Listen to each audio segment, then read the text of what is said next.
Você já destruiu a vida de alguém com uma única frase? Talvez você não tenha percebido, talvez nem se lembre. Mas aquela pessoa, ela nunca esqueceu. Porque há palavras que cortam mais fundo que qualquer lâmina, que deixam cicatrizes invisíveis aos olhos, mas eternas na alma. E o pior de tudo, muitas vezes essas palavras saem da nossa boca antes mesmo de conhecermos a verdade. Esta é a história de um homem chamado Davi. Um homem simples, de mãos calejadas e coração partido.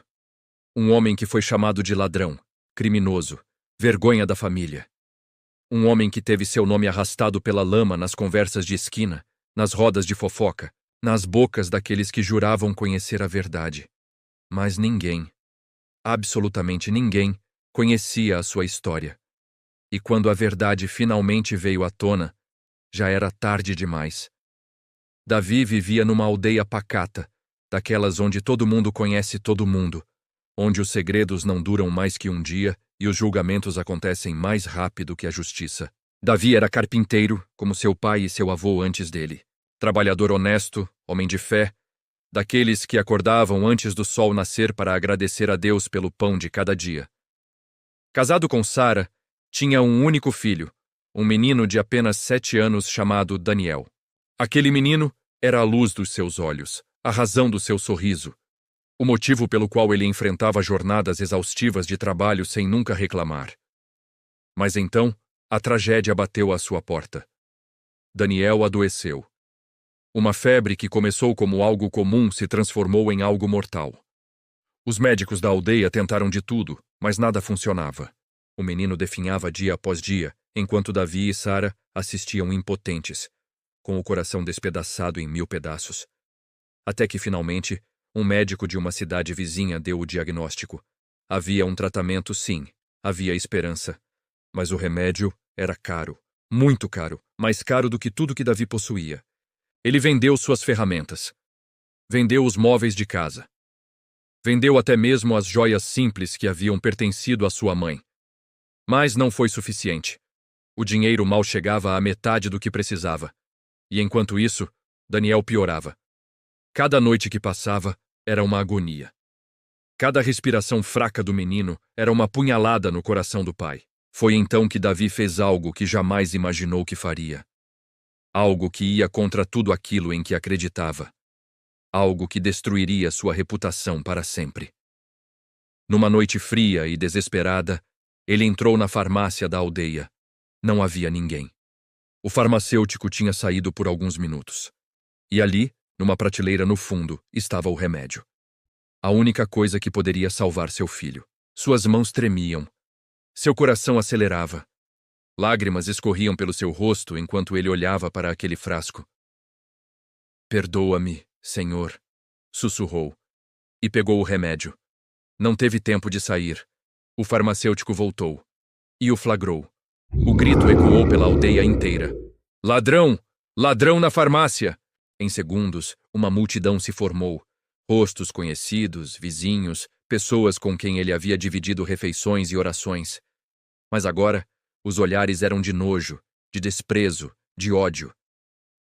Davi, o carpinteiro, é um ladrão. Quem diria parecia tão honesto? Sempre desconfiei dele. Onde há fumaça, há fogo. As palavras voavam como flechas envenenadas. Ninguém perguntou por quê. Ninguém quis saber o motivo. Ninguém deu a ele uma chance de explicar. E enquanto Davi era arrastado pelos homens da aldeia, com as mãos amarradas e a dignidade destruída em casa, Daniel dava seu último suspiro. Sozinho, sem o pai, sem o remédio, sem esperança. Mas a história não termina aqui.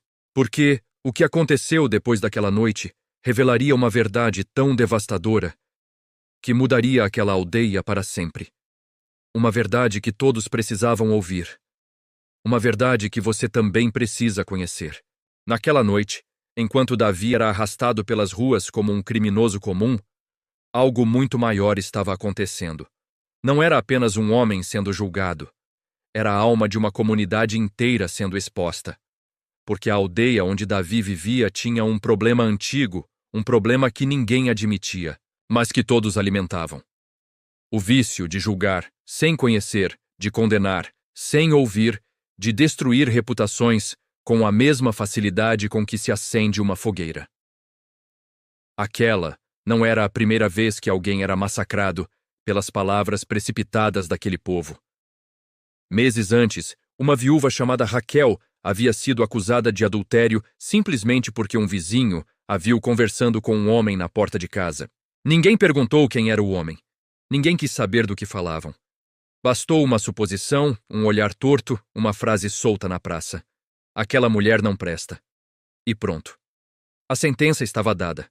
Raquel passou meses trancada em casa, com vergonha de pisar na rua, enquanto seus filhos ouviam risinhos e sussurros por onde passavam.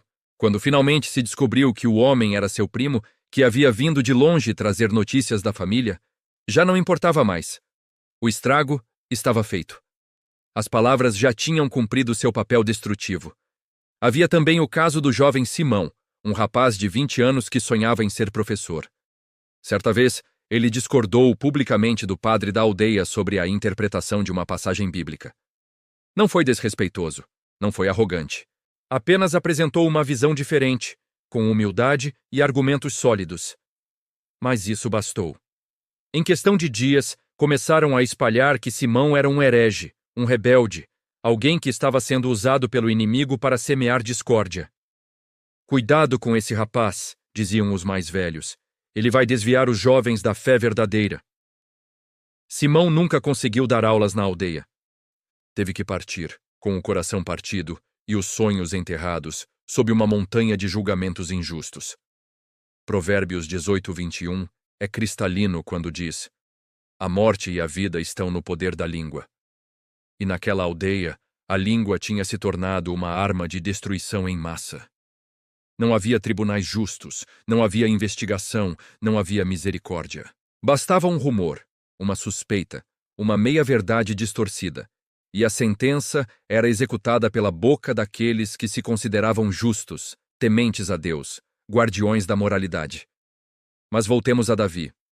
Quando ele foi pego com o remédio nas mãos, não houve espaço para explicações. O farmacêutico, um homem chamado Ezequiel, gritou tão alto que a aldeia inteira ouviu. Em minutos, dezenas de pessoas cercaram a farmácia. Homens, mulheres, até crianças. Todos queriam ver o ladrão. Todos queriam participar do julgamento público que aconteceria ali mesmo, sem juiz, sem advogado, sem defesa.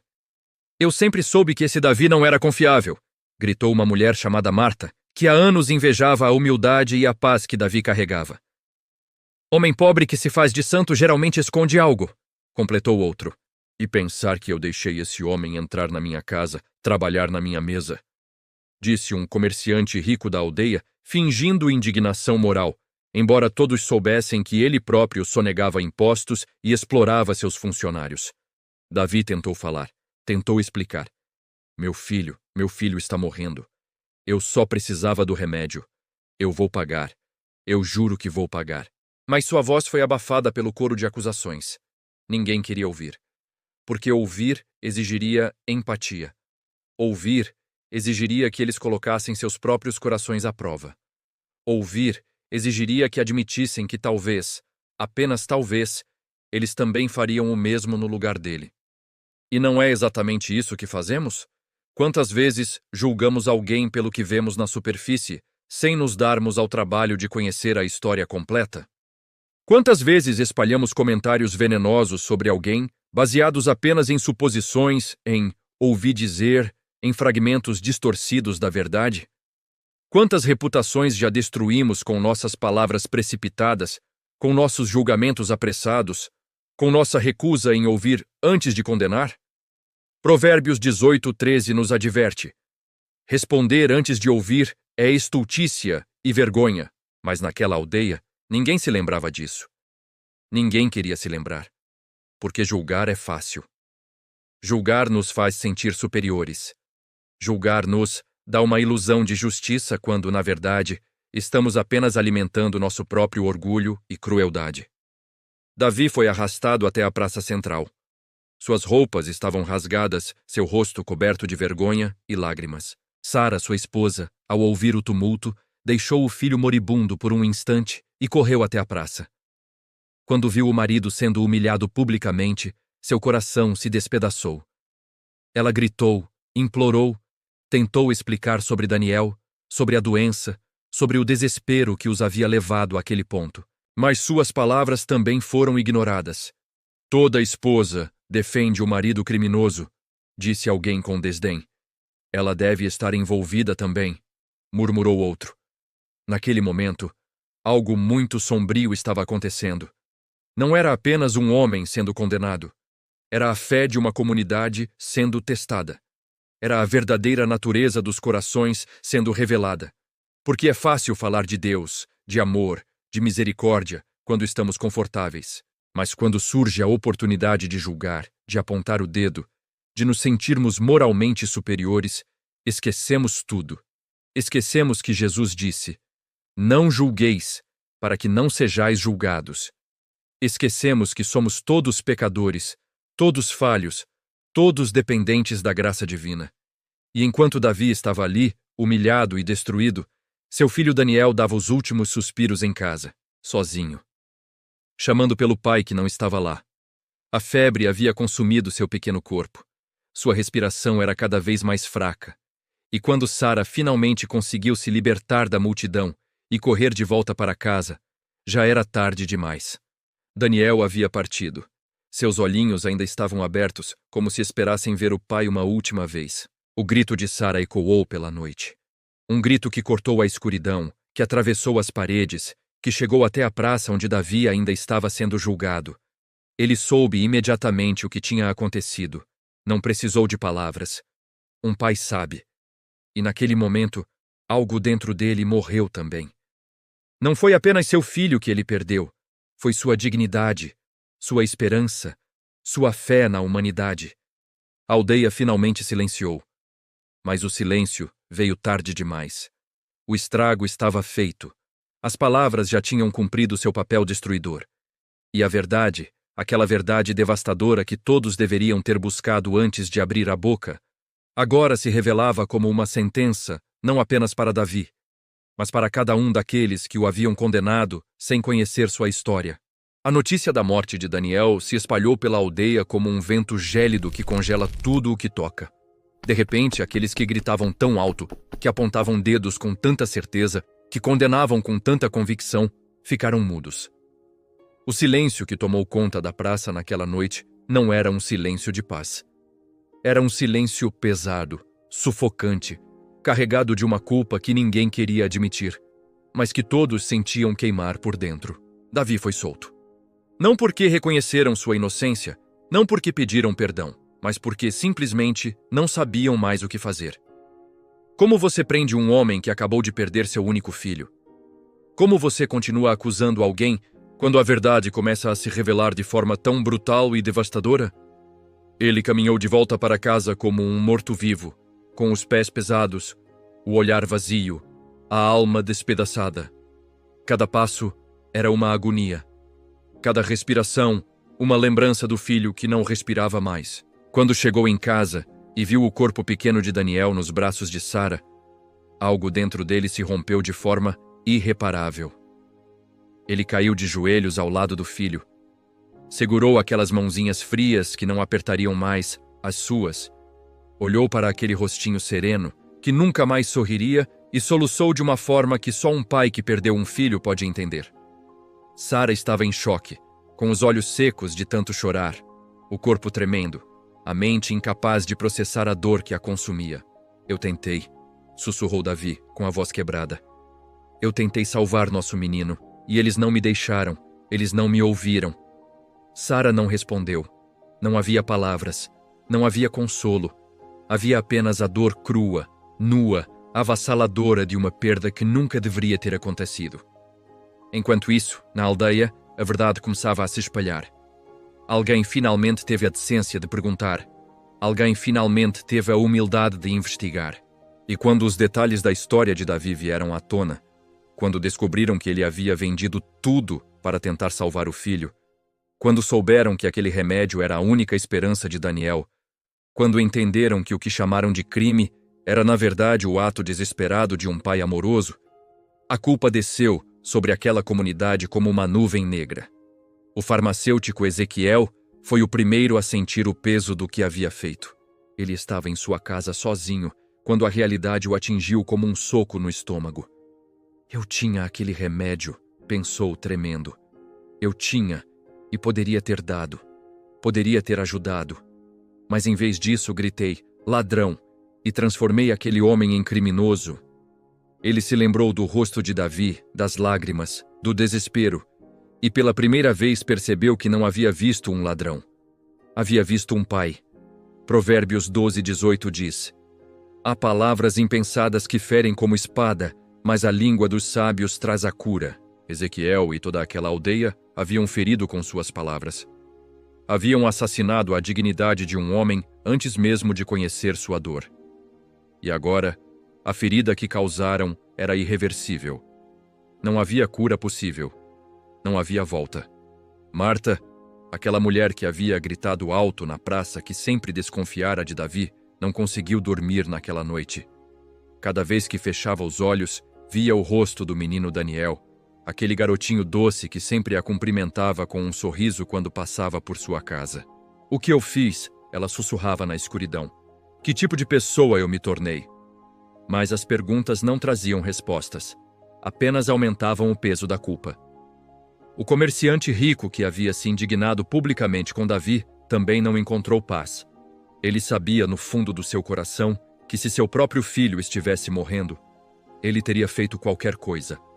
Teria roubado, mentido, enganado, qualquer coisa para salvar aquela vida. Mas quando foi a vez de Davi, quando foi o filho de outro homem, ele não teve compaixão. Teve apenas julgamento. E agora, esse julgamento o consumia por dentro. A aldeia inteira começou a sussurrar de forma diferente. Não mais contra Davi, mas contra si mesma. Como pudemos fazer isso? Por que não ouvimos? Por que não ajudamos? Mas as perguntas chegavam tarde demais. Daniel estava morto, e nenhuma quantidade de arrependimento poderia trazê-lo de volta. 3 dias depois, houve o funeral. Foi um dos momentos mais tensos que aquela aldeia já havia presenciado. Davi e Sara caminharam até o cemitério carregando o pequeno caixão de madeira que ele mesmo havia construído. Ironicamente, o mesmo homem que era carpinteiro e construía móveis para os outros teve que construir o caixão do próprio filho com as próprias mãos. A dor daquilo era indescritível. A aldeia inteira compareceu. Mas não foi um funeral comum. Não houve conversas. Não houve abraços de consolo. Não houve aquele calor humano que costuma envolver os enlutados. Havia apenas um silêncio constrangedor, pesado, sufocante. As pessoas estavam ali não por amor, mas por culpa. Estavam ali porque não conseguiam viver consigo mesmas se não aparecessem. Mas sua presença só tornava tudo mais doloroso. Quando chegou a hora de baixar o caixão na terra, Davi finalmente olhou para a multidão. Seus olhos, antes cheios de lágrimas, agora estavam secos e vazios. Ele não disse nada por um longo momento. Apenas observou aqueles rostos, um por um. Rostos que ele conhecia desde criança. Rostos de vizinhos que haviam comido à sua mesa. Rostos de pessoas que ele havia ajudado, para quem havia trabalhado. E então, com uma voz baixa, mas que cortou o silêncio como uma lâmina, ele disse: "Vocês mataram meu filho." As palavras caíram como pedras pesadas. Algumas pessoas baixaram a cabeça. Outras tentaram protestar, mas as palavras morreram em suas gargantas. Porque no fundo, todos sabiam que era verdade. Não havia sido a doença que matou Daniel. Havia sido a indiferença, a falta de compaixão, o julgamento precipitado, as palavras assassinas que impediram um pai de estar ao lado do filho nos últimos momentos. Não foi a febre que tirou a vida do meu menino, continuou Davi, com a voz embargada. Foram as suas bocas, foram as suas línguas afiadas, foram as suas palavras que não me deram nenhum minuto para explicar, para implorar, para ser ouvido. Vocês me julgaram sem me conhecer, me condenaram sem me ouvir, me destruíram sem saber a minha história. Sara segurava o braço do marido, chorando silenciosamente. Davi respirou fundo e citou Provérbios 18:21, com uma intensidade que fez muitos tremerem. A morte e a vida estão no poder da língua. Vocês escolheram a morte, e agora meu filho paga o preço da crueldade de vocês. Ninguém se defendeu. Ninguém ousou responder, porque não havia defesa possível. A verdade estava ali, exposta, crua, inegável. Ezequiel, o farmacêutico, deu um passo à frente. Estava com o rosto pálido, os olhos vermelhos. Davi, eu não sabia se eu soubesse. Mas Davi o interrompeu com um gesto de mão. Você não quis saber. Nenhum de vocês quis. Foi mais fácil julgar do que ouvir. Mais fácil condenar do que ter compaixão. O que aconteceu naquele cemitério naquele dia mudou algo profundo naquela aldeia. Não foi uma mudança imediata, não foi uma transformação mágica. Foi o início de um despertar doloroso. As pessoas começaram a perceber o monstro que haviam se tornado. Começaram a ver que suas palavras tinham poder de vida e morte. E que elas haviam escolhido, repetidamente, usar esse poder para destruir. Mas a pergunta que assombrava a todos era: será que era tarde demais para mudar? Será que o arrependimento poderia reverter o mal que haviam causado? E mais importante, como Davi e Sara conseguiriam viver depois daquilo? Como perdoar uma comunidade inteira que destruiu sua família com palavras? Depois do funeral, Davi e Sara se fecharam dentro de casa. Não era uma escolha, era uma necessidade de sobrevivência. Como você convive com pessoas que mataram seu filho com suas línguas? Como você caminha pelas mesmas ruas onde foi humilhado, julgado e condenado sem direito à defesa? Como você olha nos olhos daqueles que escolheram acreditar no pior de você, sem sequer perguntar a verdade? Os dias se arrastavam como séculos. A casa que antes era preenchida com a risada de Daniel, com seus passos apressados, com suas perguntas inocentes sobre Deus e sobre o mundo, agora era um túmulo silencioso. Sara passava horas sentada na cadeira onde costumava embalar o filho, segurando o cobertorzinho dele, sentindo o cheiro que ainda permanecia no tecido. Ela não chorava mais. Suas lágrimas haviam secado. O que restava era um vazio tão profundo que as palavras não conseguiam alcançar. Davi, por sua vez, tentava trabalhar. Tentava pegar suas ferramentas, tentar voltar à normalidade, mas suas mãos tremiam. Cada vez que pegava um martelo, lembrava do caixão que havia construído. Cada vez que via uma madeira, lembrava dos brinquedos simples que fazia para Daniel. O trabalho, que antes era sua oração, agora era sua tortura. A aldeia tentou se aproximar. Tentou oferecer ajuda, consolo, pedidos de perdão. Mas como você pede perdão por algo irreparável? Como você diz desculpa para pais que perderam um filho por causa da sua crueldade? Ezequiel, o farmacêutico, foi o primeiro a tentar. Bateu na porta de Davi 3 dias depois do funeral, com as mãos tremendo e os olhos cheios de lágrimas. Davi, eu preciso falar com você, disse quando a porta finalmente se abriu. Eu não durmo desde aquela noite. Eu não consigo viver sabendo que se eu tivesse apenas parado para ouvir, se eu tivesse oferecido o remédio, se eu tivesse tido um pingo de compaixão... Sua voz falhou. Ele caiu de joelhos ali mesmo na soleira da porta. Me perdoe, por favor, me perdoe. Eu daria tudo, tudo o que possuo, para poder voltar no tempo e fazer diferente. Davi olhou para aquele homem ajoelhado à sua porta. Não sentiu raiva, não sentiu ódio, não sentiu nada. O entorpecimento da dor havia consumido até mesmo sua capacidade de sentir qualquer outra emoção. Levante-se, disse com uma voz monótona. Seu perdão não traz meu filho de volta. Suas lágrimas não mudam o que aconteceu. Você escolheu julgar em vez de amar. E agora, todos nós pagamos o preço. Ezequiel se levantou, mas as palavras de Davi o deixaram ainda mais despedaçado, porque havia verdade nelas. Uma verdade cortante, dolorosa, inegável. O perdão não desfaz as consequências. O arrependimento não ressuscita os mortos. As palavras que saem da boca não podem ser recolhidas. Não importa quanta culpa você sinta depois. Provérbios 12:13 nos ensina.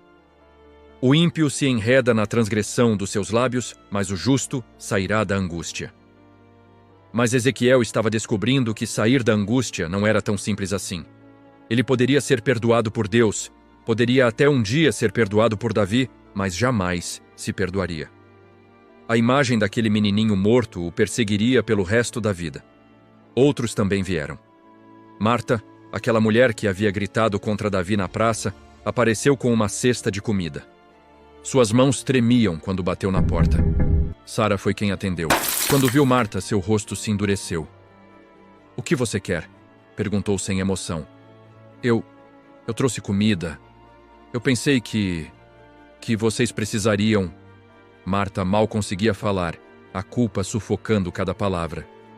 Sara olhou para a cesta, depois para Marta, e então disse algo que cortou mais fundo que qualquer grito. Meu filho precisava de compaixão, não de comida. Precisava que as pessoas acreditassem no caráter do pai dele, não que julgassem sem conhecer. Mas quando ele precisou, você escolheu destruir. Agora, sua comida não serve para nada. E fechou a porta. Marta ficou ali parada, com a cesta nas mãos e o coração partido. Ela sabia que Sara estava certa. Absolutamente certa. E essa consciência era mais dolorosa que qualquer rejeição. Ela voltou para casa e chorou até não ter mais lágrimas. Mas o choro não trouxe alívio. Trouxe apenas a certeza de que havia se tornado exatamente o tipo de pessoa que ela mesma desprezaria. A aldeia inteira começou a carregar um peso que não conseguia descarregar. As conversas nas praças diminuíram. As pessoas evitavam se olhar nos olhos. Havia uma vergonha coletiva pairando sobre aquele lugar, como uma nuvem escura que não se dissipava. Porque todos, de uma forma ou de outra, haviam participado. Todos haviam julgado. Todos haviam condenado. E agora, todos carregavam o sangue de uma criança inocente em suas consciências. O que talvez fosse mais perturbador era perceber como aquilo havia sido fácil. Como havia sido natural se juntar à multidão, apontar o dedo, soltar palavras de condenação sem pensar duas vezes. Ninguém havia planejado matar Daniel. Ninguém havia desejado conscientemente a morte de uma criança. Mas suas palavras precipitadas, seu julgamento cruel, sua recusa em ouvir, em ter compaixão, em buscar a verdade antes de condenar, tudo isso junto havia criado uma tempestade perfeita que destruiu uma família inteira. E isso nos leva a uma pergunta devastadora. Quantas vezes fazemos o mesmo? Quantas vezes nossas palavras apressadas destroem vidas sem que percebamos? Quantas vezes julgamos baseados em aparências, em suposições, em fragmentos de informação, sem nos darmos ao trabalho de conhecer a história completa? Quantas vezes somos parte da multidão que apedreja, que condena, que destrói, simplesmente porque é mais fácil seguir o fluxo do que ter coragem de parar e perguntar: mas será que é verdade? Será que conheço todos os fatos? Será que essa pessoa não merece ao menos ser ouvida? Davi começou a ter pesadelos. Todas as noites, via Daniel chamando por ele, estendendo as mãozinhas, pedindo ajuda. E todas as noites, ele acordava suando frio, com o coração disparado, com a sensação de estar sendo sufocado. Sara também não dormia. Ficava acordada olhando para o teto, revivendo cada momento, cada decisão, cada segundo daquela noite maldita. Certa manhã, Davi saiu de casa pela primeira vez desde o funeral. Precisava buscar água. Não havia escolha. Quando caminhou pelas ruas, sentiu os olhares. Não eram mais olhares de julgamento. Eram olhares de vergonha, de culpa, de pessoas que não sabiam como lidar com o monstro que haviam se tornado. Alguns desviavam o olhar. Outros tentavam um aceno tímido, um pedido silencioso de perdão que nunca seria verbalizado. Mas Davi não olhava para ninguém. Mantinha os olhos fixos no chão, caminhando como um fantasma pelas ruas que um dia foram seu lar. Ele não pertencia mais àquele lugar. Aquela aldeia havia se tornado uma prisão de memórias dolorosas, de traumas irreversíveis, de uma ferida que jamais cicatrizaria. Quando voltou para casa, encontrou Sara sentada à mesa, com uma decisão nos olhos. Não podemos ficar aqui, ela disse, sem preâmbulos. Este lugar matou nosso filho. Estas pessoas mataram nosso filho. Se continuarmos aqui, vamos morrer junto com ele. Não fisicamente, mas por dentro. Nossa alma vai apodrecer neste lugar. Davi sabia que ela estava certa. Mas a ideia de partir também era dolorosa, porque partir significava deixar para trás o túmulo de Daniel. Significava abandonar o único lugar onde ainda havia memórias vivas dele. Significava recomeçar do zero, em terra estranha, sem nada, sem ninguém. "Para onde vamos?" perguntou Davi com a voz cansada. Sara segurou sua mão. "Para qualquer lugar onde nossas palavras não sejam usadas como armas. Para qualquer lugar onde as pessoas tenham compaixão antes de ter julgamento. Para qualquer lugar que não seja aqui." E assim, na calada de uma noite sem estrelas, Davi e Sara deixaram a aldeia. Não disseram adeus, não deixaram recados. Simplesmente partiram, levando apenas uma pequena trouxa com o essencial e um coração despedaçado em milhões de pedaços. Deixaram para trás a casa, as memórias, o túmulo do filho. Mas, principalmente, deixaram para trás a comunidade que os havia destruído com o poder assassino da língua. A manhã seguinte trouxe a descoberta. A casa de Davi e Sara estava vazia. A porta destrancada. Os poucos móveis que restavam, abandonados. Não havia bilhete, não havia explicação, não havia despedida. Apenas o silêncio ensurdecedor de uma ausência que gritava mais alto que qualquer palavra. Foi Ezequiel quem descobriu primeiro. Ele havia passado a noite inteira sem dormir, decidido a tentar novamente pedir perdão, a oferecer tudo o que tinha para amenizar, mesmo que minimamente, a dor que havia causado. Quando bateu na porta e ela se abriu sozinha, seu coração afundou. Entrou devagar, chamando pelos nomes deles, mas só o eco respondia. A casa estava gelada, vazia, morta. Ele correu até a praça gritando: "Eles foram embora! Davi e Sara partiram!" A notícia se espalhou como fogo em palha seca. Em minutos, dezenas de pessoas estavam diante daquela casa abandonada, olhando para dentro como se olhassem para o próprio inferno. Porque era exatamente isso que aquilo representava. A confirmação física e tangível do estrago irreparável que haviam causado. Marta caiu de joelhos ali mesmo, na frente da casa. "O que fizemos?" Ela sussurrou com a voz embargada. "Nós os expulsamos, nós destruímos essa família e agora nem a chance de pedir perdão temos mais." Outros se juntaram a ela, alguns chorando abertamente, outros em silêncio atordoado, todos carregando o peso esmagador da culpa. O comerciante rico, aquele que havia se indignado publicamente com Davi, estava lá também. Ele olhava para a casa vazia e via, pela primeira vez, o reflexo do próprio coração. Vazio, duro, cruel. Ele havia passado a vida inteira acumulando riquezas, construindo uma reputação, sendo respeitado na aldeia. Mas de que adiantava tudo isso se seu coração era um deserto árido, incapaz de compaixão, rápido para julgar e lento para amar? "Eu tenho uma casa grande, cheia de cômodos", ele murmurou para si mesmo. "Eu tinha dinheiro para comprar 100 vezes aquele remédio. Eu poderia ter ajudado. Bastava uma palavra minha e tudo seria diferente. Mas escolhi destruir em vez de salvar. Escolhi me juntar à multidão em vez de ter coragem de ser diferente." Provérbios 17:27 diz: "Quem modera suas palavras possui conhecimento, e quem tem espírito calmo é homem de inteligência." Mas ninguém naquela aldeia havia moderado suas palavras. Ninguém havia tido a inteligência de parar, respirar, ouvir antes de condenar. E agora, a ausência de Davi e Sara era o espelho que mostrava a verdadeira face daquela comunidade. Os dias que se seguiram foram estranhos e dolorosos. A aldeia entrou em uma espécie de luto coletivo, mas não era um luto por alguém que morreu. Era um luto pela própria alma, pela inocência perdida, pela ilusão de serem pessoas boas e justas que havia sido brutalmente destruída. As pessoas começaram a se questionar.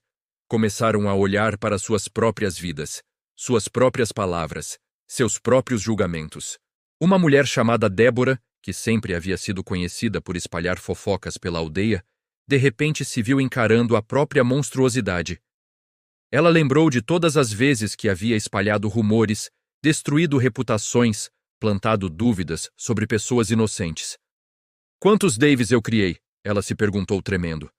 "Quantas vidas eu destruí com minha língua solta e meu coração frio?" Ela procurou o padre da aldeia, Padre Mateus. um homem idoso que também carregava sua própria culpa no caso de Davi. Padre, o que eu faço? Ela perguntou com lágrimas escorrendo. Como eu vivo sabendo que minhas palavras podem ter matado pessoas sem que eu percebesse? Como eu acordo amanhã e continuo sabendo do monstro que me tornei? Padre Mateus, com os olhos também marejados, respondeu. Débora, o arrependimento verdadeiro não é apenas sentir culpa. É mudar. É transformar a dor em sabedoria. É jurar diante de Deus que nunca mais sua língua será usada como arma de destruição. Ele pausou, olhando pela janela para a aldeia que havia se tornado um lugar de vergonha. Mas o arrependimento também exige que enfrentemos as consequências. E a consequência do que fizemos a Davi é que ele não está mais aqui. Não podemos desfazer o que fizemos. Podemos apenas garantir que nunca mais faremos isso com outra pessoa. Aquelas palavras ecoaram por toda a aldeia. As pessoas começaram a se reunir. Não mais para julgar, mas para refletir. Pela primeira vez em gerações, aquela comunidade estava sendo forçada a olhar para dentro de si mesma e confrontar a escuridão que habitava ali. Mas havia algo ainda mais profundo acontecendo. A ausência de Davi e Sara não era apenas física, era simbólica. Eles representavam a consciência viva da aldeia. Sua presença era um lembrete constante do mal que havia sido feito. E agora que eles se foram, a aldeia teve que decidir. Vamos esquecer, vamos fingir que nada aconteceu, vamos voltar aos velhos hábitos, ou vamos realmente mudar? Um jovem chamado Josué, que havia testemunhado tudo, mas não havia tido coragem de defender Davi naquela noite, tomou uma decisão. Ele reuniu alguns outros jovens da aldeia e propôs algo radical. Vamos criar um memorial, não para Daniel, embora ele mereça, mas um memorial para nos lembrar do que nossas palavras podem fazer.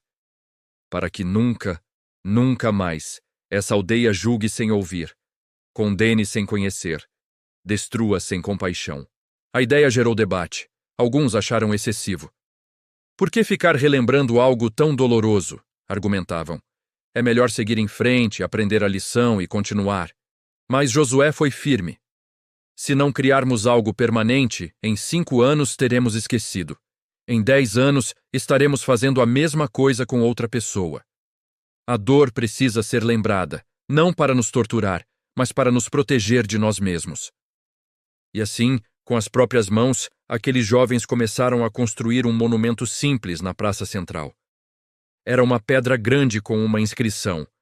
Aqui viveu Daniel, filho de Davi e Sara. Morreu porque nossa língua escolheu a morte em vez da vida. Que sua memória nos ensine a nunca mais destruir com palavras o que Deus criou com amor. Quando o monumento ficou pronto, a aldeia inteira se reuniu. Não foi uma celebração. Foi um ato de contrição coletiva. Um por um, as pessoas se aproximaram da pedra e confessaram em voz alta seus pecados. Ezequiel foi o primeiro. Eu vi um ladrão quando deveria ter visto um pai desesperado. Que Deus me perdoe. Marta foi a segunda. Eu julguei sem conhecer. Destruí sem motivo. Que Deus tenha misericórdia de mim. O comerciante rico também se aproximou, tremendo. Eu tive os meios para ajudar e escolhi condenar. Eu sou tão culpado quanto qualquer um aqui, mais até. Porque Deus me deu recursos e eu os usei apenas para mim mesmo. Aquele dia marcou uma virada na aldeia. Não apagou o passado, não trouxe Davi e Sara de volta, não ressuscitou Daniel. Mas plantou uma semente. A semente da consciência, da responsabilidade, da compreensão de que palavras têm poder e que esse poder deve ser usado com extrema sabedoria e cuidado. Mas enquanto a aldeia começava seu lento processo de transformação, Davi e Sara estavam longe, em outro lugar, lutando suas próprias batalhas. E a pergunta que assombrava a todos era: será que um dia eles poderiam perdoar? Será que um dia a ferida poderia, se não cicatrizar, ao menos parar de sangrar? Será que havia esperança de redenção, não apenas para a aldeia, mas para todos os envolvidos naquela tragédia? Davi e Sara caminharam durante dias.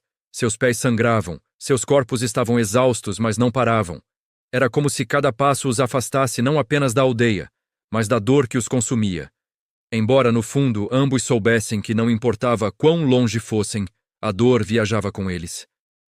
Estava gravada em seus corações, tatuada em suas almas, presente em cada respiração. Eles não conversavam muito.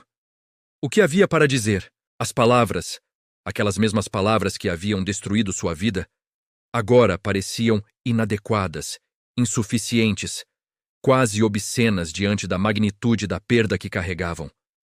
Então caminhavam em silêncio, lado a lado, dois sobreviventes de uma guerra que ninguém mais via, mas que continuava devastando tudo por dentro. Finalmente, chegaram a uma pequena vila no sopé de uma montanha. Era um lugar pacato, onde ninguém os conhecia, onde não havia história, onde poderiam ser apenas mais dois estrangeiros tentando recomeçar. O ancião da vila, um homem chamado Simão, os recebeu com uma gentileza que eles haviam esquecido que existia. "De onde vocês vêm?" perguntou Simão, oferecendo água fresca e um lugar para descansar. Davi e Sara se entreolharam. Como responder a essa pergunta? Como resumir a tragédia que os havia trazido até ali? "De longe", respondeu Davi, simplesmente. "De um lugar onde aprendemos que as palavras podem matar tanto quanto qualquer espada." Simão percebeu a dor profunda naquelas palavras, mas não insistiu. Ele havia vivido o suficiente para saber que algumas feridas são profundas demais para serem expostas de imediato. "Vocês são bem-vindos aqui", disse ele com suavidade. "Nesta vila, temos uma regra antiga. Não julgamos o passado de ninguém. Julgamos apenas o presente. Mostrem-nos quem vocês são hoje, e isso será suficiente." Aquelas palavras tocaram algo em Davi. Pela primeira vez desde a morte de Daniel, ele sentiu um lampejo de algo que poderia, um dia, se transformar em esperança. Não era esperança ainda. Era apenas a possibilidade dela. "Eu sou o carpinteiro", disse Davi com a voz embargada. Ou pelo menos costumava ser. "Não sei se ainda consigo pegar em ferramentas sem..." Ele não terminou a frase, mas Simão entendeu. "As ferramentas esperam por você quando estiver pronto", disse o ancião. "E se nunca estiver pronto, há outras formas de contribuir. O importante é que vocês estão seguros aqui." Nos primeiros meses naquela vila, Davi e Sara viveram como fantasmas. Ocupavam um pequeno casebre no final da rua. Saíam apenas quando necessário, falavam pouco, sorriam nunca. As pessoas da vila respeitavam seu luto silencioso. Não faziam perguntas invasivas, não ofereciam conselhos não solicitados, não tentavam forçar uma cura que só o tempo e Deus poderiam trazer. Mas algo interessante começou a acontecer. Diferente da aldeia que haviam deixado, onde o julgamento era rápido e a compaixão escassa, naquela vila as pessoas praticavam algo raro: empatia silenciosa. Deixavam cestas de comida na porta do casal sem anunciar. Consertavam coisas na casa sem pedir permissão. Ofereciam ajuda através de ações, não de palavras vazias. Uma tarde, uma jovem mulher chamada Raquel bateu na porta de Sara. Ela trazia um pote de mel e um semblante gentil. "Eu perdi meu filho há 3 anos", disse ela, sem preâmbulos. "Não vou dizer que entendo sua dor, porque cada dor é única. Mas vou dizer que sei o que é acordar todos os dias sentindo que falta um pedaço de você.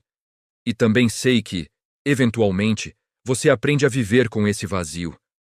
Não porque ele diminui, mas porque você fica mais forte." Sara olhou para aquela mulher e, pela primeira vez em meses, as lágrimas voltaram. Não eram lágrimas de desespero. Eram lágrimas de reconhecimento. Alguém entendia. Alguém havia caminhado por aquele vale sombrio e sobrevivido. "Como?" Sara sussurrou. "Como você continua?" Raquel segurou a mão de Sara com ternura. "Um dia de cada vez. Um momento de cada vez. E quando a dor fica insuportável, você se lembra de que seu filho não gostaria de vê-la destruída.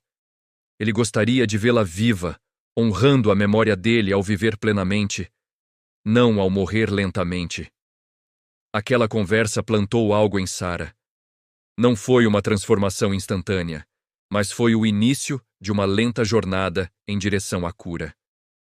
Ela começou a sair mais, a conversar com as mulheres da vila, a aceitar que a vida, por mais dolorosa que fosse, ainda continuava. Davi, por outro lado, lutava de forma diferente. Sua dor se manifestava em raiva silenciosa. Não raiva das pessoas da vila, mas raiva de Deus. Como um Deus de amor poderia permitir que um filho inocente morresse? Como um Deus justo poderia deixar que palavras cruéis tivessem mais poder que a fé de um pai desesperado? Como um Deus misericordioso poderia ficar em silêncio enquanto seu mundo desmoronava? Uma noite, Davi saiu de casa e caminhou até o topo da montanha. Ali, sozinho sob as estrelas, ele finalmente explodiu. Gritou para o céu, questionou, acusou, chorou. Por quê? Ele berrou. Por que, meu filho? Por que não me ouviste quando implorei? Por que deixaste que aquelas pessoas destruíssem tudo? O silêncio que se seguiu foi ensurdecedor. Davi caiu de joelhos, exausto, esperando alguma coisa, uma resposta, um sinal, qualquer coisa que fizesse sentido daquela tragédia. Mas havia apenas o vento sussurrando entre as árvores e o brilho frio das estrelas acima. Foi então que Davi ouviu passos atrás de si. Era Simão, o ancião. Posso me juntar a você? Perguntou ele com respeito. Davi apenas acenou com a cabeça, sem forças para falar. Simão sentou-se ao lado dele em silêncio por longos minutos, antes de finalmente falar. Há muitos anos eu também gritei para esse mesmo céu, começou Simão. Eu também questionei Deus. Também senti que ele havia me abandonado. Eu havia perdido toda a minha família em um incêndio. Minha esposa, meus 3 filhos, tudo em uma única noite. E eu sobrevivi. E você sabe como é doloroso sobreviver quando todos que você ama morrem? Davi olhou para o ancião, vendo-o pela primeira vez, não como um estranho gentil, mas como alguém que havia atravessado o mesmo inferno. Como você superou? Perguntou Davi com a voz rouca. Eu não superei, respondeu Simão com honestidade brutal. Você nunca supera a perda de quem ama, mas aprende a carregar o peso de forma diferente. Aprende que Deus não prometeu que a vida seria justa ou fácil. Ele prometeu estar conosco na dor, não nos livrar dela. Ele pausou, olhando para as estrelas. Sabe o que aprendi, Davi?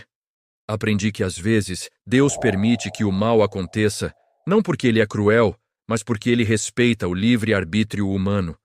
Aquelas pessoas em sua aldeia escolheram julgar, escolheram ser cruéis, escolheram usar suas línguas como armas.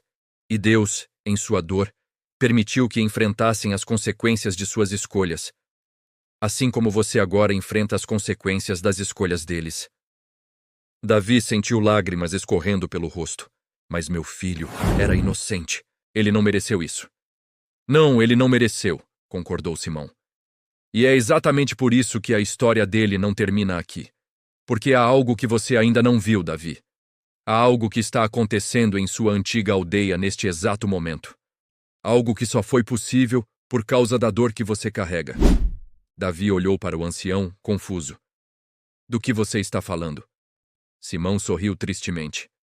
Às vezes a morte de um inocente desperta a consciência dos culpados. Às vezes, é preciso que algo terrível aconteça para que as pessoas finalmente acordem e percebam o monstro que se tornaram. Seu filho não morreu em vão, Davi. A dor dele está transformando corações. E um dia, quando você estiver pronto, verá que até mesmo da maior tragédia, Deus pode trazer redenção. Aquelas palavras ficaram ecoando na mente de Davi nos dias que se seguiram. Ele não sabia se acreditava nelas. Não sabia se algum dia conseguiria ver propósito na morte de Daniel. Mas, pela primeira vez, desde aquela noite maldita, ele sentiu que talvez, apenas talvez, houvesse mais na história do que apenas dor e destruição. Passaram-se meses. A vida na vila começou a ganhar contornos de normalidade para Davi e Sara, embora normal agora significasse algo completamente diferente do que significava antes. Era uma normalidade construída sobre ruínas, uma rotina erguida em meio aos escombros do que um dia foi uma família completa. Davi finalmente conseguiu voltar a pegar suas ferramentas. No início, suas mãos tremiam tanto que mal conseguia segurar o martelo. Cada vez que via a madeira, via o caixão de Daniel. Cada vez que ouvia o som da serra, ouvia os gritos da multidão condenando-o. Mas Raquel, A mulher que havia perdido o filho anos antes lhe disse algo que mudou tudo. Use sua dor como combustível, não como prisão.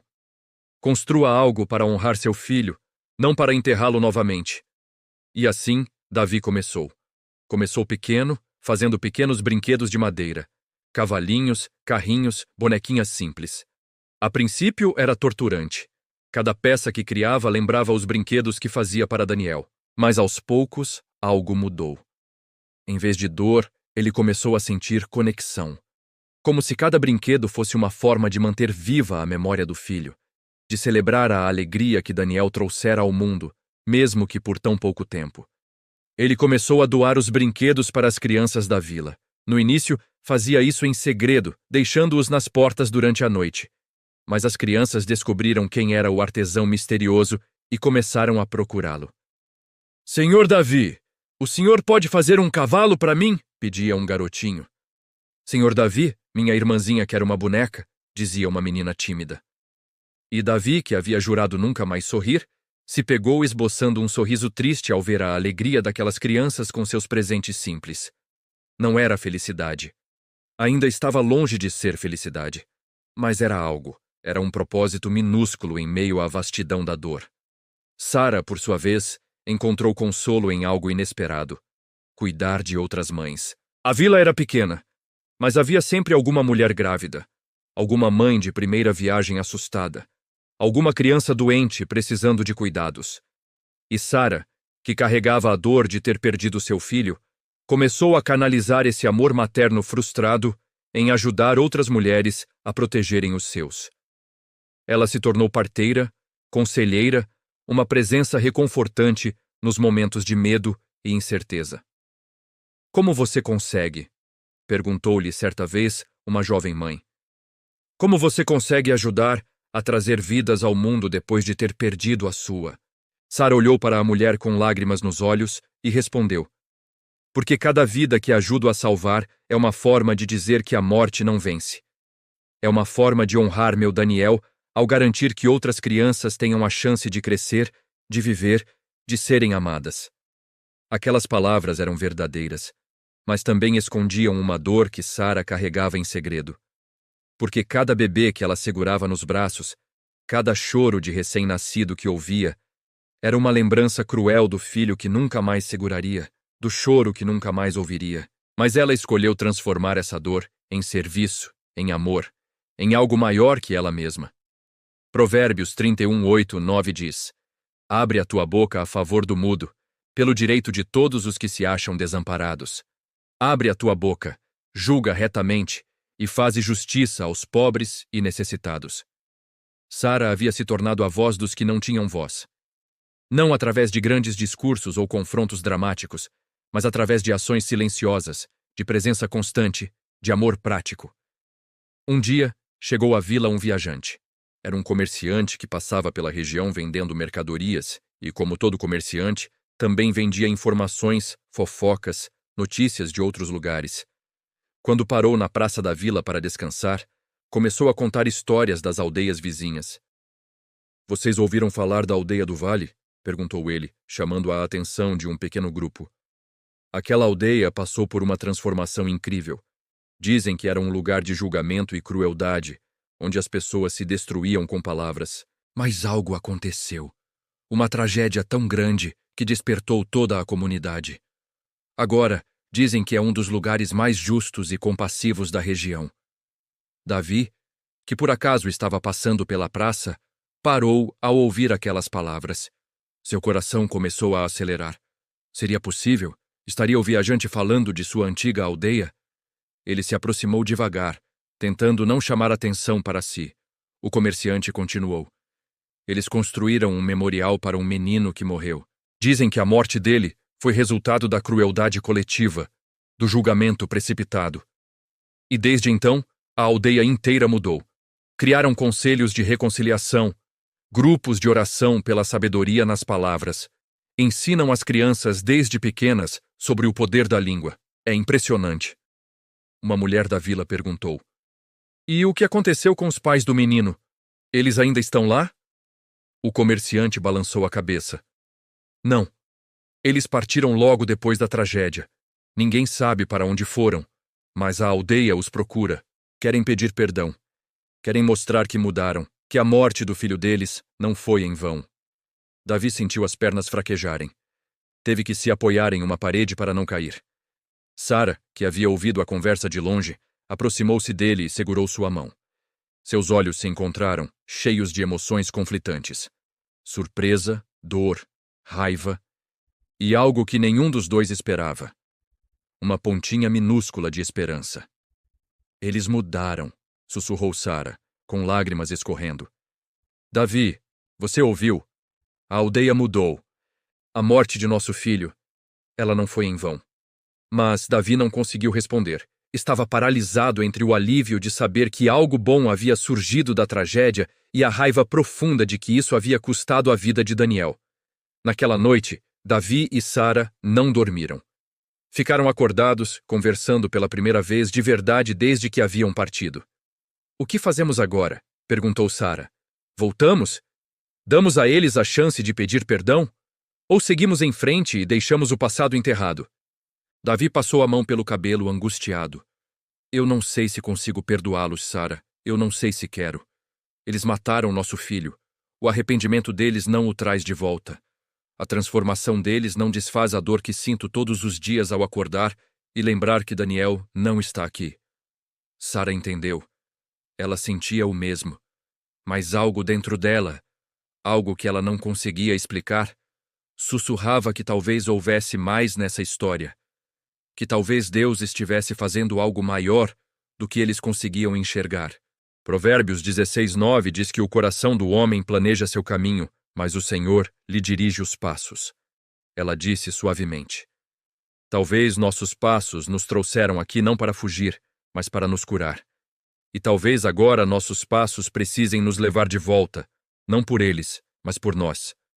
Davi olhou para sua esposa, vendo nela uma força que ele não sabia que ainda existia. Você quer voltar? Perguntou incrédulo. Sara respirou fundo. Não quero. Mas acho que preciso. Porque carregar esse ódio, essa raiva, essa amargura, está me matando por dentro. E se existe uma chance, apenas uma pequena chance, de que voltar possa trazer alguma paz, algum fechamento, alguma redenção para essa tragédia toda, então sim, eu preciso considerar. Os dias seguintes foram de profunda reflexão. Davi conversou longamente com Simão, o ancião que se tornara seu mentor e amigo. Perdoar não significa esquecer, disse Simão. Perdoar não significa dizer que o que fizeram foi aceitável. Perdoar significa liberar seu coração do veneno do ódio, para que você possa viver plenamente novamente. É um presente que você dá a si mesmo, não a eles. Davi lutou com essas palavras, lutou com Deus, lutou consigo mesmo. E finalmente, numa madrugada fria, ele tomou uma decisão. Acordou Sara e disse: Vamos voltar, não porque eles merecem, mas porque nós merecemos paz. Vamos voltar para enfrentar nossos demônios, para olhar nos olhos daqueles que nos destruíram e para mostrar que, apesar de tudo, nós sobrevivemos. E talvez, apenas talvez, nossa sobrevivência possa trazer algum significado à morte de Daniel. E assim, com corações cheios de medo, dor e uma esperança frágil e tremulante, Davi e Sara prepararam-se para a jornada de volta. Uma jornada que seria ainda mais difícil que a partida, porque desta vez não estavam fugindo da dor. Estavam caminhando direto em direção a ela. A viagem de volta foi completamente diferente da fuga. Quando partiram meses atrás, Davi e Sara corriam da dor. Cada passo era uma tentativa desesperada de escapar das memórias que os sufocavam. Agora, cada passo em direção à aldeia era consciente, deliberado, carregado de um propósito que eles mesmos ainda não compreendiam completamente. Não era perdão, ainda não. Era algo mais primitivo, mais necessário. Era o confronto final com aquilo que os havia destruído. Quando a aldeia finalmente apareceu no horizonte, ambos pararam. Sara segurou a mão de Davi com força, suas unhas cravando na pele dele. Eu não sei se consigo, ela sussurrou tremendo. Davi engoliu seco, seu coração martelando no peito como se quisesse escapar. Nem eu, mas já chegamos até aqui. Vamos terminar isso. Era meio da tarde quando entraram na aldeia. As ruas estavam movimentadas, pessoas indo e vindo, crianças brincando, a vida acontecendo como sempre acontece, indiferente à dor individual. Mas quando as primeiras pessoas reconheceram Davi e Sara, foi como se o tempo parasse.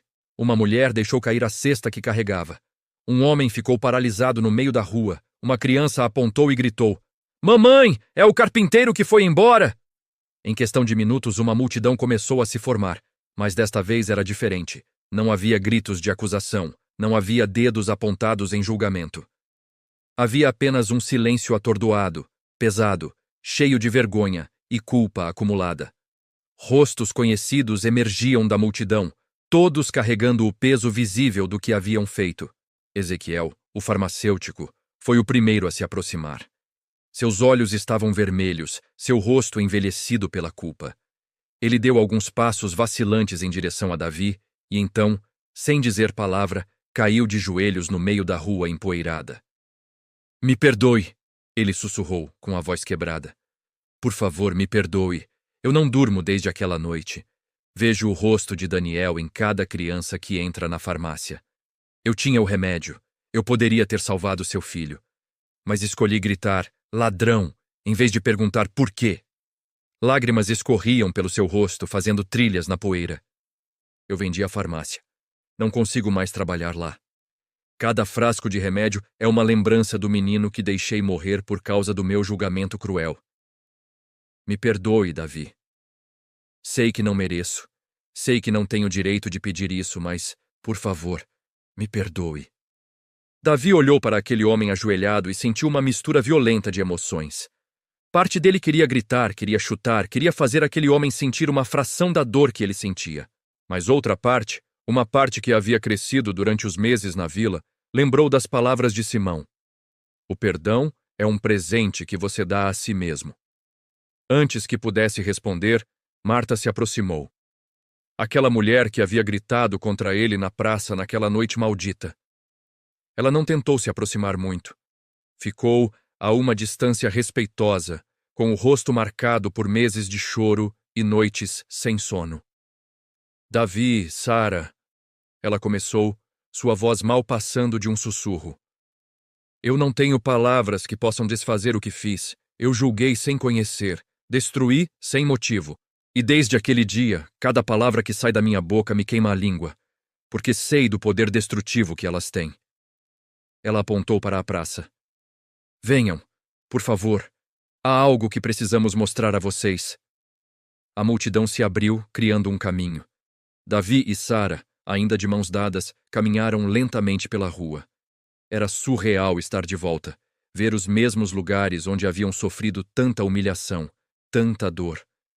Quando chegaram à praça central, viram o memorial, a grande pedra com a inscrição sobre Daniel. Mas não era apenas isso. Ao redor do memorial, havia dezenas de pequenas pedras, cada uma com uma inscrição diferente. Davi se aproximou e começou a ler. "Aqui eu, Ezequiel, confesso que matei com minha língua. Aqui eu, Marta, admito que julguei sem conhecer. Aqui eu, Tomás, reconheço que fui cruel quando deveria ter sido compassivo." Havia dezenas delas. Cada pessoa que havia participado daquela noite havia colocado uma pedra, uma confissão pública, um reconhecimento permanente da culpa. Sara cobriu a boca com as mãos, soluçando. Davi sentiu as pernas fraquejarem e teve que se apoiar no memorial para não cair. O padre da aldeia, Padre Mateus, se aproximou devagar. Ele também estava diferente, mais curvado, mais grisalho. "Davi, Sara!" Ele começou com reverência. "Não temos como desfazer o que fizemos. Não temos como trazer Daniel de volta. Mas queremos que saibam que a morte dele não foi em vão. Esta aldeia mudou radicalmente." Ele gesticulou para a praça. "Criamos o Conselho da Palavra Sábia. Antes de qualquer acusação ser feita contra alguém, essa pessoa tem o direito de ser ouvida, de contar sua história, de ser tratada com dignidade. Ensinamos nossas crianças que Provérbios 18:21 não é apenas um versículo bonito, mas uma verdade literal.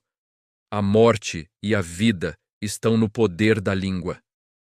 Um homem rico O comerciante que havia se indignado publicamente com Davi também se aproximou. Estava irreconhecível, não mais cheio de si, não mais altivo, parecia quebrado. Davi, eu era o homem mais rico desta aldeia, tinha tudo. Mas desde aquela noite descobri que não tinha nada. Doei metade dos meus bens para criar um fundo de emergência. Qualquer pessoa nesta aldeia que precisar de remédio, de tratamento médico, de qualquer ajuda, pode recorrer a esse fundo. Sem perguntas, sem julgamentos. Ele pausou, lutando com as palavras. Sei que não traz seu filho de volta. Sei que não apaga o que fizemos. Mas se pudermos salvar uma vida, apenas uma, se pudermos impedir que outra família passe pelo que vocês passaram, então talvez a morte de Daniel tenha algum significado. Davi olhou ao redor, vendo os rostos transformados, ouvindo as confissões sinceras, testemunhando a mudança real. Mas a raiva ainda queimava dentro dele. Vocês mudaram, ele disse finalmente com a voz dura. Que bom, mas sabem o que eu gostaria? Gostaria que vocês tivessem mudado antes. Gostaria que não precisasse da morte do meu filho para que vocês aprendessem a ter compaixão. Gostaria que apenas uma pessoa, apenas uma, tivesse tido a coragem de parar e perguntar: qual é a sua história, Davi? Silêncio absoluto. Ninguém ousou responder porque não havia resposta. Ele estava absolutamente certo.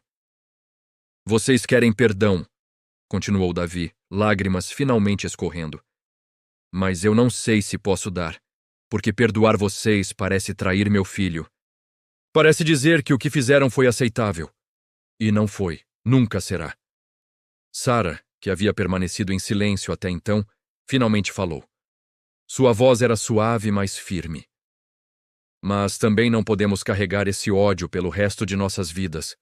Não podemos deixar que a morte de Daniel mate também a nós. Ela olhou para Davi com lágrimas nos olhos. Nosso filho era luz, era alegria, era amor puro. E se continuarmos presos nessa escuridão, nessa amargura, nesse ódio, então eles não mataram apenas Daniel. Mataram tudo o que ele representava. Davi olhou para uma esposa, vendo a sabedoria e a dor misturadas em seus olhos. Ele olhou para o memorial, para as pedras de confissão, para os rostos arrependidos ao redor. E então, algo dentro dele começou a se quebrar. Não era perdão ainda. Era algo mais profundo. Era a compreensão de que segurar aquela raiva estava envenenando sua própria alma. Ele se virou para Ezequiel, que ainda estava de joelhos. Levante-se, disse Davi, com a voz embargada. Ezequiel obedeceu, tremendo. Davi caminhou até ele e, em um gesto que chocou a todos, colocou a mão no ombro do farmacêutico. Eu não posso dizer que perdoo, ainda não. A ferida é profunda demais, recente demais. Mas posso dizer que não vou deixar que o ódio me consuma. Posso dizer que vejo seu arrependimento. E posso dizer que um dia, talvez eu consiga perdoar. Não hoje. Mas um dia. Ele olhou para a multidão. Vocês mataram meu filho com suas palavras. Mas não vão matar meu espírito. Não vou deixar. Daniel merece mais do que isso. Ele merece que eu viva, que eu ame, que eu continue sendo o homem que ele conheceu. Um homem de fé, mesmo quando a fé parece impossível. Sara se juntou a ele, segurando sua mão. Use a transformação que aconteceu aqui para honrar nosso filho. Ensinem outras aldeias. Espalhem a mensagem. Que nunca mais uma língua mate antes de conhecer. Que nunca mais palavras destruam sem compaixão. Se fizerem isso, se realmente fizerem isso, então a morte de Daniel terá significado. Naquele momento, algo mudou no ar. Não foi um milagre visível, não foi um evento sobrenatural, mas foi profundo. Foi o início da cura, não completa, não perfeita, mas real. Davi e Sara não ficaram na aldeia. Voltaram para a vila onde haviam encontrado paz. Mas antes de partir, deixaram uma mensagem gravada ao lado do memorial de Daniel. Que as palavras de vocês tragam vida, não morte. Esse é o legado que deixamos. Amigo, amiga, se você chegou até aqui, até este exato momento, não foi por acaso. Deixe isso entrar no seu coração agora. Você acabou de testemunhar mais do que uma história. Você testemunhou um espelho. Um espelho que reflete não apenas a tragédia de Davi e Sara, mas a realidade brutal de quantas vidas nós, você e eu, podemos ter destruído com nossas línguas sem nem perceber. Pense comigo por um instante. Quantas vezes você julgou alguém baseado apenas no que ouviu dizer? Quantas vezes você espalhou um comentário, uma fofoca, um julgamento sobre alguém sem conhecer a história completa? Quantas vezes você se juntou à multidão que apontava dedos, que ria, que condenava, simplesmente porque era mais fácil seguir o fluxo do que ter a coragem de parar e perguntar: mas será que isso é verdade? Será que essa pessoa não merece ser ouvida? A Bíblia é cristalina quando nos adverte em Provérbios 18, 21. A morte e a vida estão no poder da língua. Isso não é metáfora, não é exagero. É uma verdade literal que se manifesta todos os dias em nossas vidas. Suas palavras têm poder. Poder de construir ou destruir. Poder de curar ou ferir. Poder de salvar ou matar. Daniel morreu não porque estava doente. Ele morreu porque uma comunidade inteira escolheu destruir com palavras antes de amar com compaixão. E a pergunta que deveria nos assombrar é esta: quantos Daniels morreram por causa das nossas línguas? Quantos sonhos foram enterrados? Quantas vidas foram arruinadas? Quantas esperanças foram despedaçadas porque nós, assim como aquela aldeia, escolhemos julgar em vez de ouvir, condenar em vez de compreender, destruir em vez de edificar? Provérbios 12, 18 nos diz: há palavras impensadas que ferem como espada, mas a língua dos sábios traz a cura. A escolha está nas suas mãos, ou melhor, na sua boca. Você pode ser aquele que fere com espada, ou aquele que traz cura. Pode ser parte da multidão que destrói, ou pode ser a voz solitária que se levanta e diz: não. Eu me recuso a participar disso. Eu me recuso a julgar sem conhecer. Eu me recuso a usar minha língua como arma de destruição. E aqui está a verdade mais difícil de todas. O arrependimento, por mais sincero que seja, não apaga as consequências. A aldeia mudou, sim. As pessoas se arrependeram, sim. Mas Daniel não voltou. Davi e Sara carregarão aquela cicatriz pelo resto de suas vidas. O perdão pode acontecer, a cura pode vir. Mas há coisas que, uma vez quebradas, nunca voltam a ser como eram. Então eu te pergunto agora, neste momento: há alguém que você julgou sem conhecer? Há alguém sobre quem você espalhou palavras destrutivas? Há alguém cuja reputação você manchou, baseado apenas em suposições, em fragmentos de informação, em fofocas de terceiros? Se a resposta for sim, você tem duas escolhas diante de você. A primeira escolha é continuar como está. Fingir que esta história não te tocou, fechar este vídeo, seguir com sua vida e manter os mesmos padrões que têm destruído pessoas ao seu redor. Mas se você escolher esse caminho, saiba que um dia você terá que prestar contas. Não apenas diante de Deus, mas diante da própria consciência que não te deixará em paz. A segunda escolha é diferente. É mais difícil. É mais dolorosa. Mas é a escolha da vida. É decidir, aqui e agora, que suas palavras nunca mais serão usadas para destruir. É ter a humildade de procurar aqueles que você feriu e pedir perdão. É ter a coragem de parar a próxima fofoca que ouvir e dizer: eu não vou espalhar isso. Eu não vou participar dessa destruição. É ensinar seus filhos desde pequenos que a língua tem poder de vida e morte e que eles devem escolher a vida sempre. Provérbios 13:3 é claro: quem guarda a boca preserva a sua vida, mas o que muito abre os lábios se arruína. Guardar a boca não significa ser omisso, significa ser sábio. Significa pensar antes de falar. Significa ter certeza de que suas palavras edificam em vez de destruir. Eu quero que você faça algo agora, algo prático, algo real. Pense em 3 perguntas antes de soltar qualquer palavra sobre qualquer pessoa. Primeiro, isso é verdade? Não, eu acho que é verdade, ou fulano me disse que é verdade.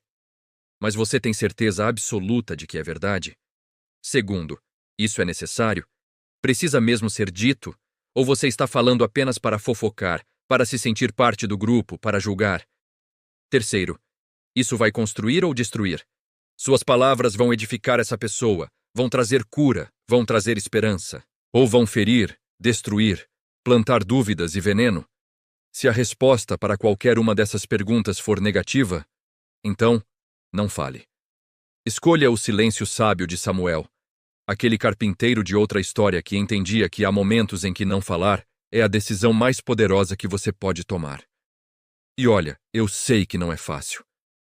Vivemos em um mundo onde as redes sociais nos deram um megafone para espalhar julgamentos em segundos. Um mundo onde julgar é entretenimento, onde destruir reputações é passatempo, onde espezinhar os outros nos faz sentir superiores. Mas você não precisa ser parte disso. Você pode ser diferente. Você pode ser aquele que traz vida em vez de morte com suas palavras. A transformação começa hoje, começa agora.